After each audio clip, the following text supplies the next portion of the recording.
नमस्कार, मैं आरबी सिंह यादव और आप देख रहे हैं मेरा YouTube channel R B Singh Yadav editor. आज हम जॉर्ज सोरोस पर बात करेंगे, जो अमेरिका का सबसे धनाढ्य व्यक्ति है और भारत की राजनीति में उसके नाम से खलबली मची हुई है। भारतीय जनता पार्टी ने सोनिया गांधी से जॉर्ज सोरोस के रिश्ते बता दिए हैं, लेकिन हम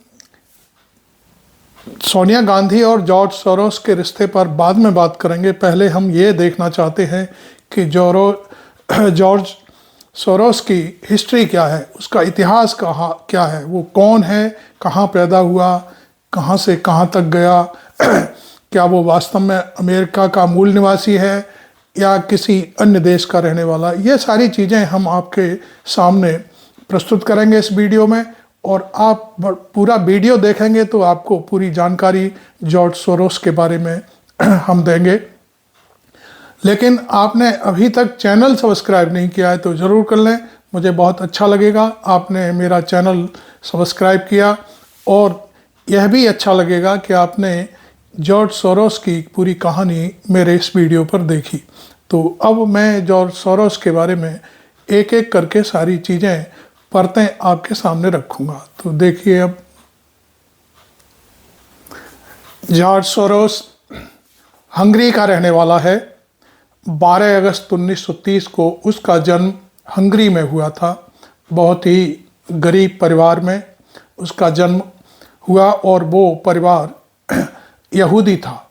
आपको बताना बहुत ज़रूरी है, क्योंकि हंगरी की राजधानी बुडापेस्ट में जन्म लेने वाला जॉर्ज सोरोस आज किस तरह के विवादों में है और उसकी पहुंच कहां तक है, ये आपको जानना बहुत ज़रूरी हो गया था। इसलिए हमने उसकी पूरी जो कुंडली खंगाली तो इसमें ये पता चला कि जॉर्ज सोरोस वाईवर्थ हंगरी का रहने वाला है। आपको बता दें कि जर्मनी में उस समय हिटलर एक बहुत बड़ा नाम था दुनिया में उसका। आपको सारी चीज़ें मालूम हैं, सब पब्लिक डोमेन में भी है, हमें ज़्यादा हिटलर के बारे में बताने की ज़रूरत नहीं है। लेकिन सेकेंड वर्ल्ड वार के समय हिटलर का जो कैरियर था बहुत ऊंचाई पर था, और जर्मनी में हिटलर की वजह से ये हंगरी वगैरह छोटे छोटे देश थे तो उन पर भी उसका प्रभाव था।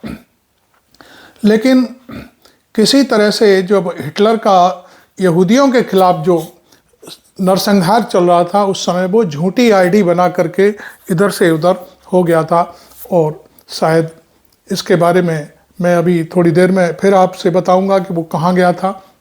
अभी हम हिटलर पर बात करते हैं कि हिटलर ने चुन चुन करके यहूदियों को मारा था, और उसमें जॉर्ज सोरोस का ये परिवार है वो किसी तरह से बच गया था। 1947 में हंगरी में कम्युनिस्ट पार्टी की सरकार बन जाती है किसी तरह से, और उस समय इसकी उम्र ज़्यादा नहीं थी जब सेकेंड वर्ल्ड वार चल रहा था। 12-13 साल का था ये अपने माँ बाप के साथ, और चूँकि नाजियों का उस समय भारी दबदबा था। हिटलर के बारे में आप जानते ही हैं कि वो पूरी की पूरी उसकी जो कहानी थी वो यहूदियों के खिलाफ थी, रसिया के खिलाफ थी, और वो आसपास के जितने भी देश थे उन सब में कब्जा करने की उसकी मुहिम चल रही थी। लेकिन यहूदी उस जंग में कहीं तक हिटलर को सामने आकर के परास्त करने की कोशिश करते थे, तो इसलिए सबसे ज़्यादा जो हिटलर के टारगेट पर थे यहूदी थे। तो ये परिवार किसी तरह से बच निकला था वहाँ से। हंगरी में जब कम्युनिस्टों की सरकार बन गई तो फिर जॉर्ज सोरोस के लिए कोई वहाँ काम नहीं था, और वो किसी तरह से झूठी एक आईडी तैयार की और उसने वो परिवार के साथ ही लंदन चला गया, और वहाँ पर उसने बहुत सारे काम किए। वेटर का काम किया, रेलवे में कुली का काम किया, और उससे जो पैसा वो कमाता था उससे उसने लंदन स्कूल्स ऑफ इकोनॉमिक्स का जो यूनिवर्सिटी है उससे उसने अपनी पूरी पढ़ाई की। तो वो देखिए कहाँ से वो पैदा हुआ और कहाँ जाकर के उसने अपनी पढ़ाई की और किन परिस्थितियों में होकर के गुजरा, छोटे छोटे काम किए उसने और उनके ज़रिए वो अपनी पढ़ाई पूरी कर पाया। आप जानते हैं कि लंदन इकोनॉमिक्स स्कूल्स में पढ़ने के लिए केवल ऐसा नहीं है कि वो जॉर्ज सोरोस ही पढ़ा हो, उस समय भी तमाम देशों के लोग, तमाम देशों के बच्चे वहाँ जाते थे और छोटा मोटा काम करके वो अपनी पढ़ाई पूरी करते थे। आज भी करते हैं, ऐसा ही वहाँ पर है सारा सिस्टम। लेकिन अपनी पढ़ाई पूरी करने के बाद जॉर्ज सोरोस 1956 में अमेरिका चला गया। वहाँ से पढ़ाई पूरी की उसने और वो अमेरिका पहुँच गया। वहाँ से जा कर के उसने फिर जो आगे की कहानी है वो आप फिर सुनिए। वहाँ जाने के बाद उसने फाइनेंस, चूँकि इकोनॉमिक पढ़ा हुआ था उसने, स्कूल्स ऑफ इकोनॉमिक्स लंदन का पढ़ा हुआ बच्चा क्या करेगा, कोई खेतीबाड़ी तो करेगा नहीं, नेचुरल सी बात है, वो फाइनेंस का ही काम देखेगा। फाइनेंस में आगे बढ़ा और 1973 में उसने अपना एक फाउंडेशन तैयार किया और वो फाउंडेशन के ज़रिए आगे बढ़ा। उसने अमेरिका जाकर के सोरोस फंड फाउंडेशन के नाम से एक कंपनी खोली और उस कंपनी में उसने अपना जो कैरियर था वो आगे बढ़ाया धीरे धीरे करके। तो ये एक, चूँकि उसकी लगन थी काम करने का, मेहनत करने के लिए, जहाँ से वो पढ़ा था उस पढ़ाई को वो वेजा नहीं जाने देना चाहता था, तो उसने उसी लाइन में सारा कदम रखा। उसकी हिस्ट्री आपने सुन ली। उसका जन्म हंगरी में 1930 में हुआ था। उसने जब 1947 में हंगरी में कम्युनिस्ट सरकार आई तो उसने हंगरी छोड़ दिया और किसी एक फर्जी आईडी बना करके वो लंदन चला गया।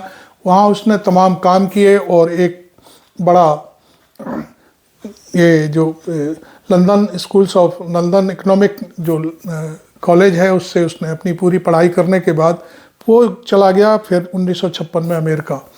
लेकिन जब वो वहाँ उसने जब फंडिंग का काम शुरू किया उसके बाद फिर उसने मैं आगे की जो बात बताने जा रहा हूँ वो ये है कि वो उसने सबसे पहले जब वो चर्चा में आया वो सन थी 1992, क्योंकि लंदन की बैंक ऑफ लंदन को उसने एक बड़ा धोखा दिया था 1992 में आकर के, और वो फिर कांड इतना चर्चित हुआ कि वो उसको ख्याति मिलती चली गई। उसके ऊपर हम चर्चा करते हैं। अब आप कहेंगे कि इंग्लैंड जैसे देश को उसने धोखा कैसे दिया बैंक को। तो उसने क्या किया कि सबसे पहले उसने बैंक ऑफ इंग्लैंड से पाउंड खरीदे। पाउंड को वो कमज़ोर करना चाहता था। उसने भारी मात्रा में पाउंड खरीद लिया और उसके बाद उस पाउंड को सस्ते में बेचना शुरू कर दिया।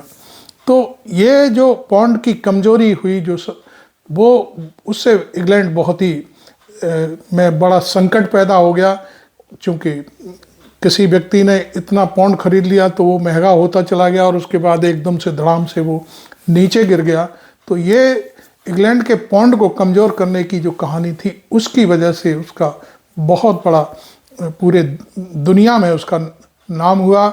और चूंकि उसका फंडिंग का काम था, वो जानता था कि किस तरह से किसको नीचे गिराना है।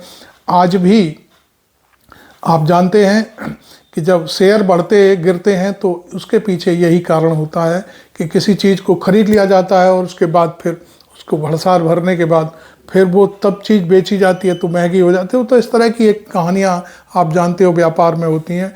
वही रास्ता उसने अपनाया और पाउंड को उसके ज़रिए बहुत कमज़ोरी हासिल हुई, जिससे पूरे इंग्लैंड में, तो इंग्लैंड भी क्या, जहाँ पाउंड की मतलब इंग्लैंड की जहाँ सरकार थी वहाँ पर भारी क्राइसिस मच गया। तो खैर ये चीज़ें उसके लिए एक बड़ा संकट पैदा हुआ इंग्लैंड को और उसकी वजह से उसको ख्याति मिली। बैंक ऑफ लंदन के इस खेल में जो उतार चढ़ाव उसने पाउंड में किया, उससे उसने $1 बिलियन अमेरिकी डॉलर कमाया। वो बहुत बड़ा आदमी बन गया, आपको मालूम है। तो ये सारी चीज़ें बहुत ज़रूरी थी और वो इतना पैसे वाला बन गया कि वो तमाम चीज़ें को प्रभावित करने लगा। वो शॉर्ट सेलिंग का बहुत माना हुआ खिलाड़ी बन गया और ये पहली घटना थी जिसको उसने इंग्लैंड को हिला करके रख दिया। और इससे जो तबाही मची वो सारी दुनिया ने देखी और उस बैंक को उसने डुबाने की पूरी तरह से कोशिश की।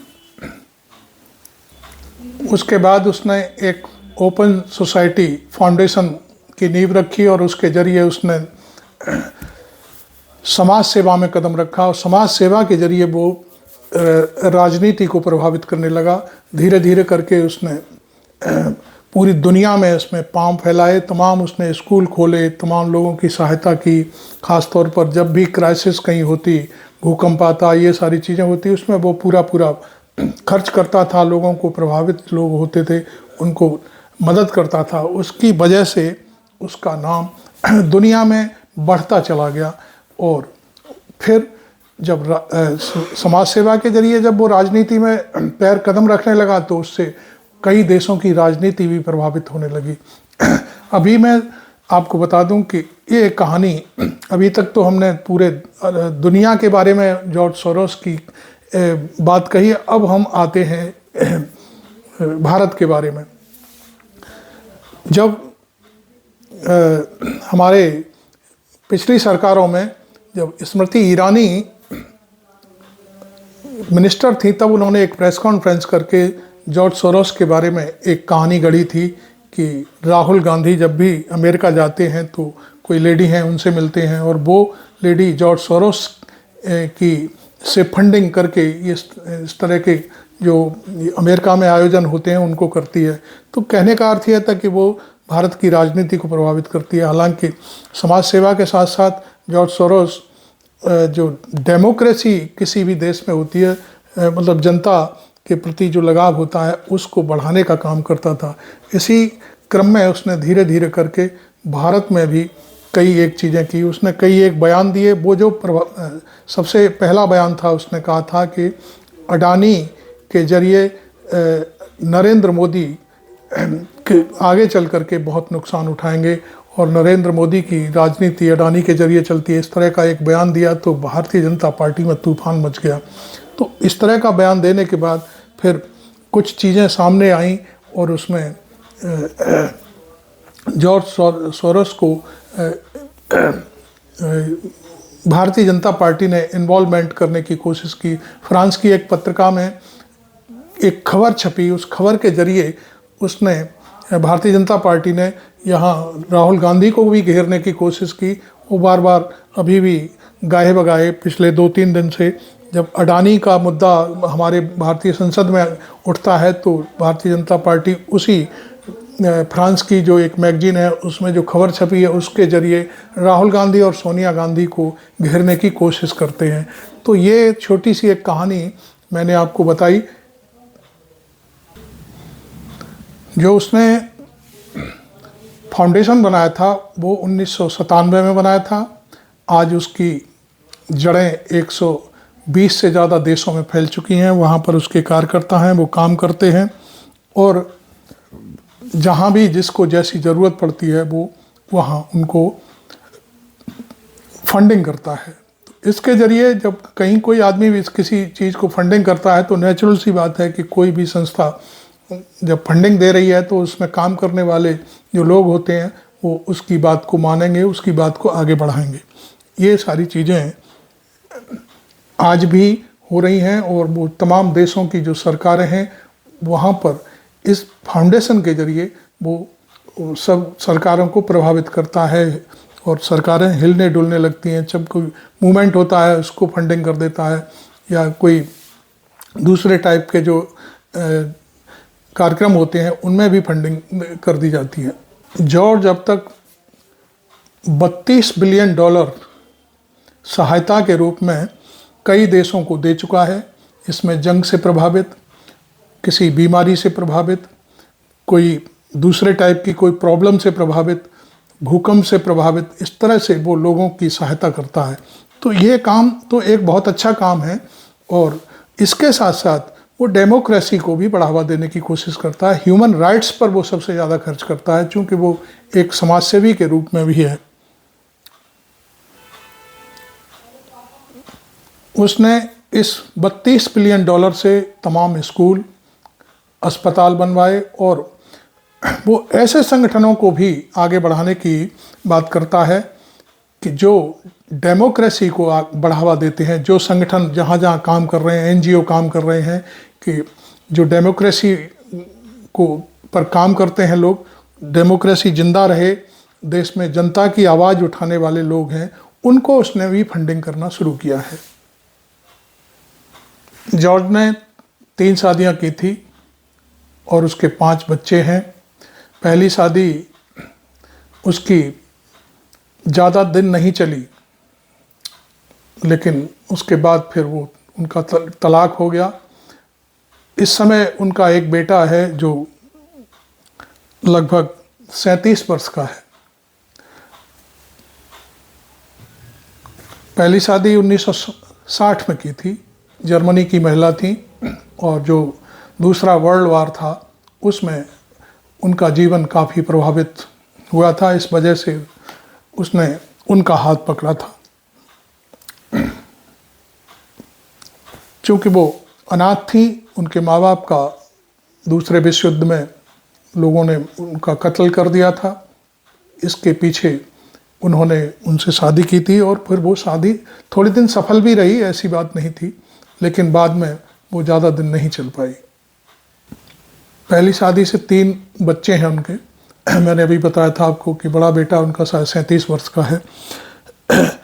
आज जॉर्ज जो है 92 साल के हो चुके हैं, लेकिन आज भी वो डबल रोल में, एक तो सबसे बड़े समाजसेवी, दूसरे समाजसेवी के बाद वो व्यापारी, और तीसरे उनका जीवन जो है कई देशों की राजनीति को प्रभावित करने वाला एक करैक्टर के रूप में। 3 करैक्टर हैं उनके और पूरी तरह से वो सफल हैं।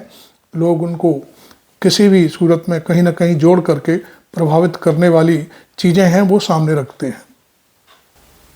पहली शादी के बाद उन्होंने 2 शादियां और की और उनसे 2 बच्चे हैं उनके।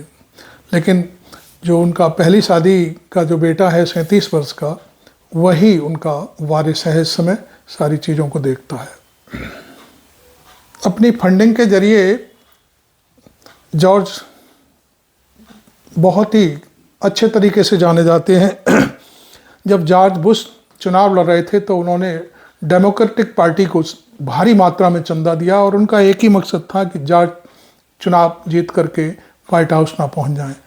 ये बहुत बड़ा मकसद है। उनके कई और भी मसले हैं, जिसमें सिंगापुर है, एशिया के कई देश हैं जिनकी करेंसी को उन्होंने डुबाने की कोशिश की, कई सरकारों को हिलाने की कोशिश की। तो इस तरह की जो कहानियाँ थीं जॉर्ज बुश के जीवन में आती जाती रही हैं। दुनिया में उसका क्या प्रभाव था वो आपने देख लिया। अब मैं 2023 में जॉर्ज सोरोस ने जो एक बयान दिया था कि अडानी भारतीय प्रधानमंत्री नरेंद्र मोदी की इमेज को खराब कर रहा है, तो ये एक बहुत बड़ी बात थी और इस चीज़ को भारतीय जनता पार्टी ने लपका और उसको ये बात साबित करने की कोशिश की कि जॉर्ज सोरोस भारतीय राजनीति में भी अपना प्रभाव रखना चाहता है।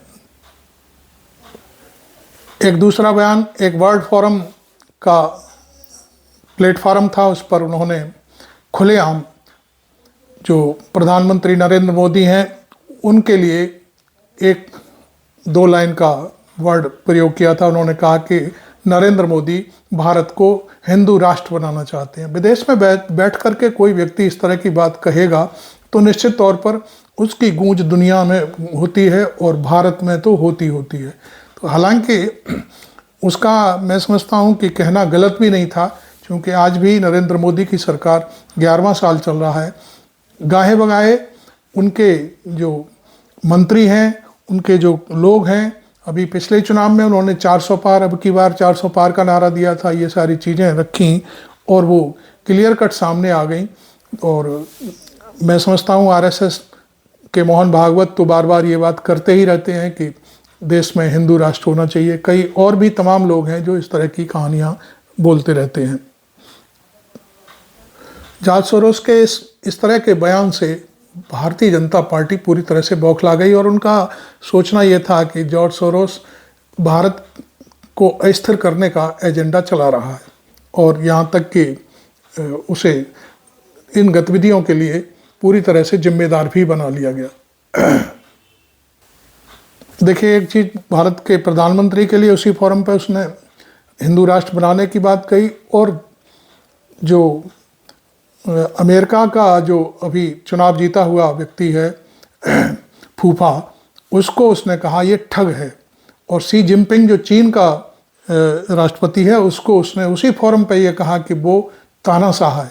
तो वो चूँकि मुंहफट आदमी है, पैसे वाला है और अपनी बात अपने प्लेटफॉर्म तैयार कराता है, वहाँ जाकर के अपने भाषण देता है और उन भाषणों के जरिए पूरा मीडिया उसका खरीदा हुआ होता है, या ये कहें कि जब कोई बात करता है तो मीडिया उसे पूरा कवरेज देता है। अमेरिका में बैठ करके वो इस तरह की जो पूरी मुहिम चलाता है, वो उसके आगे, उनके आगे कोई फाटक नहीं है। उसके मुंहफट होने के कुछ चीज़ें मैं आपके सामने रखूँगा कि रसिया, टर्की और कई और देश हैं, उनके जो संस्थाएं वहाँ पर काम करती हैं, उन पर वहाँ पाबंदी लगा दी गई है। अमेरिका में बैठे हुए व्यक्ति जब इस तरह की कोई बात करेगा तो निश्चित तौर पर इस तरह की कहानी चलेगी। भारत ने भी उसे अपना दुश्मन मान लिया। जो वर्तमान सरकार है वो उसे दुश्मन मानती है अपना। खासतौर पर भारतीय जनता पार्टी के नेता गाए बगाए पिछले 3-4 दिन से इस तरह की बात कर रहे हैं। पिछले दिनों आर्दोग जो टर्की के राष्ट्रपति, उन्होंने तो खुलेआम कह दिया कि जॉर्ज सोरोस दुश्मन है हमारा और वो यहूदियों की जो साजिश है उसका वो केंद्र बिंदु है। वहाँ पर वो पैसा खर्च करता है, लोगों को पैसा बांटता है, फिर वो उन मुहिम चलवाता है। तो टर्की तो उसे बहुत नंबर 1 का अपना बड़ा दुश्मन मानता है और इसी वजह से वहाँ पर पाबंदी लगा दी गई है उसके जो भी संगठन वहाँ पे काम कर रहे हैं उनके ऊपर। इंग्लैंड की तरफ से भी एक बयान आया है। इंग्लैंड के भी लोग कहते हैं कि सोरोस जो जितने भी जहाँ शरणार्थी हैं वो पूरे पश्चिमी यूरोप में फैला देना चाहता है, डिस्टर्ब कर देना चाहता है सारे कंट्रीज़ को, जितने भी पश्चिम के कंट्री हैं उनको। तो ये सारी चीज़ें सोरोस के खिलाफ चल रही हैं। तो हालांकि उसने इतना पैसा कमाया है, निश्चित तौर पर कई, मैंने बताया कि आपको 120 देशों में उसकी संस्था है, जहाँ भी वो लोगों को कार्यक्रम देता है, बनाता है, वहाँ जाकर के अपनी बात रखता है। तो ये वजह भी है कि उसका मुंहफट होने के पीछे सारे मुल्क उसे दुश्मन मानते हैं। और तो और दुनिया भर की बातें छोड़िए, हंगरी जहाँ वो पैदा हुआ, हंगरी की सरकार भी उसे अपना दुश्मन मानती है। ये सबसे बड़ी बात है। भारत में खलबली मचाई संबित पात्रा की एक प्रेस कॉन्फ्रेंस में। उन्होंने राहुल गांधी को गद्दार तक कह दिया। फ्रांस की एक पत्रिका के बारे में मैंने अभी आपसे जिक्र किया था, उसमें कुछ छपा होगा और उसको उदाहरण के रूप में लेकर के उसको अपना बचाव का रास्ता अपनाते हुए संबित पात्रा ने कह दिया कि राहुल गांधी गद्दार हैं और जॉर्ज सोरोस से मिले हुए हैं। तो लेकिन उस पत्रिका ने सामने आकर के बयान दिया कि भारतीय जनता पार्टी अपनी राजनीति चमकाना चाहती है। हमारा जो राहुल गांधी से जो जोड़ा जा रहा है, इससे इस खबर का कोई लेना देना नहीं है। तो वो कलई भी खुल गई भारतीय जनता पार्टी की। लेकिन फिर भी भारतीय जनता पार्टी अपनी बात को, आपको मालूम है सच जो झूठ है उसे बार बार जब बोलोगे तो वो सच साबित होने लगता है। भारतीय जनता पार्टी की ये नीति है। उनके प्रवक्ता भी इसी तरह से बातें करते हैं। कोई सीधा जवाब देने की बजाय वो पिछले गड़े मुर्दे उखाड़ने लगते हैं सारी चीज़ें। हालांकि इन सब चीज़ों का अब भारत की जनता भी समझने लगी है कि ये सारा खेल क्यों हो रहा है और क्यों नहीं हो रहा है। सारा खेल अडानी को लेकर के है जो मैंने आपके सामने रखा। खैर, आपको जॉर्ज सोरोस के बारे में मैंने जानकारी दी। मैं आपको एक चीज़ और कह दूं कि जॉर्ज सोरोस की जो नाम की स्पेलिंग है वो भारतीय जनता पार्टी के लोग लिख भी नहीं सकते। ये मेरा चैलेंज है, कोई भी आकर के मेरे से बात कर ले। लेकिन फिर भी हम, चूँकि हमारा काम है लोगों तक सच्चाई पहुंचाना, जॉर्ज सोरोस के बारे में बातें बताना, तो केवल सिर्फ और सिर्फ फ्रांस की पत्रिका ने जो खबर छापी है कोई, उस खबर को लेकर के हमलावर हो रही है भारतीय जनता पार्टी। और उस खबर पर पूरी तरह से लुब्बो लुआब, जो मैं आपको बता दूं, उस पत्रिका ने, अखबार ने ये कह दिया है कि ये ये जो खबर हमारे द्वारा जो चलाई जा रही, हमारी खबर के ऊपर जो भारतीय जनता पार्टी के लोग हैं वहाँ पे नेतागिरी कर रहे हैं, उससे हमारा इस खबर से कोई लेना देना नहीं है। Thank you very much. मैं आरबी सिंह यादव।